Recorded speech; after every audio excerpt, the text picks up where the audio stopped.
ইসরায়েলকে লক্ষ্য করে একের পর এক ক্ষেপণাস্ত্র ছুড়ছে ইরান। এতে নিহত হয়েছেন অন্তত ৩ জন। মঙ্গলবার ২৪ জুন সকালে এই পরিস্থিতির মধ্যে আবারও যুদ্ধবিরতির প্রশংসা করলেন মার্কিন প্রেসিডেন্ট ডোনাল্ড ট্রাম্প।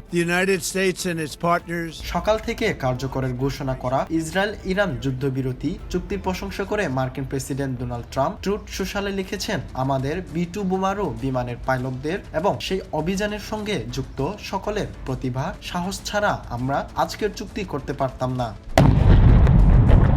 ইরানের পারমাণবিক স্থাপনাগুলোতে মার্কিন বোমা হামলার কথা উল্লেখ করে তিনি আরও লিখেন, একটি নির্দিষ্ট এবং অত্যন্ত বিদ্রুপাত্মক উপায়ে সন্ধ্যার শেষের দিকে সে নিখুঁত আঘাত সব পক্ষকে একত্রে বৈঠকে বসায় এবং চুক্তিটি সম্পন্ন হয়।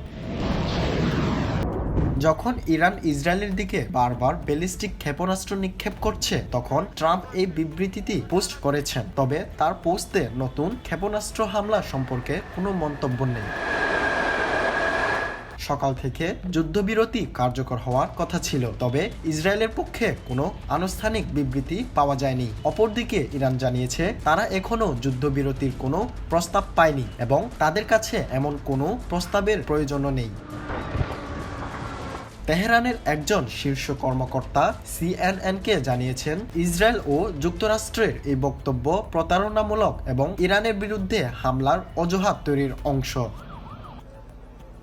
তিনি বলেন, ইরান প্রতিশোধমূলক হামলা আরও তীব্র করার প্রস্তুতি নিচ্ছে। আমরা কারোর কথায় কান দিচ্ছি না, তবে ইসরায়েল হামলা বন্ধ করলে ইরানও শান্ত হবে বলে ইঙ্গিত মিলেছে।